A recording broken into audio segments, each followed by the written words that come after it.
आज हामी जाँदैछौँ सुर्खेतको भाइरल कर्णाली फन पार्क र घण्टाघर। हेलो एभ्रिवान, वेलकम छ मिनी भ्लगमा। आज हामी घुम्न जाँदैछौँ सुर्खेतमा रहेको कर्णाली फन पार्क र घण्टाघरमा। म भने रुमबाट निस्किएर साथीको रुम गएँ, त्यसपछि हामी घुम्नलाई निस्कियौँ। हामी जाँदै थियौँ, भोक लाग्यो, नास्ता पसल छिर्यौँ, खाइसकेपछि निस्कियौँ।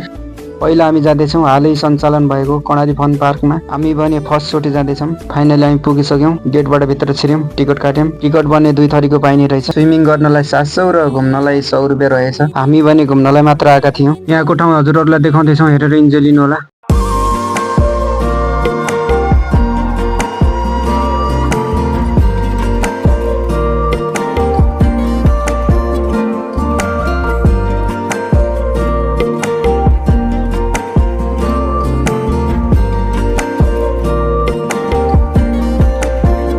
हजुरहरूलाई मेरो भ्लग र यो ठाउँहरू कस्तो लाग्दैछ कमेन्ट गर्न नबिर्सिनु होला। यहाँ निर्माण कार्य अझै बाँकी नै छ। घुम्दै गर्दा यो पार्क मलाई राम्रै लाग्यो। यहाँको सबै घुमिसकेपछि अब हामी निस्कियौँ। मेरो भ्लगहरू मन पर्छ भन्ने लाइक कमेन्ट सेयर गर्न नबिर्सिनु होला।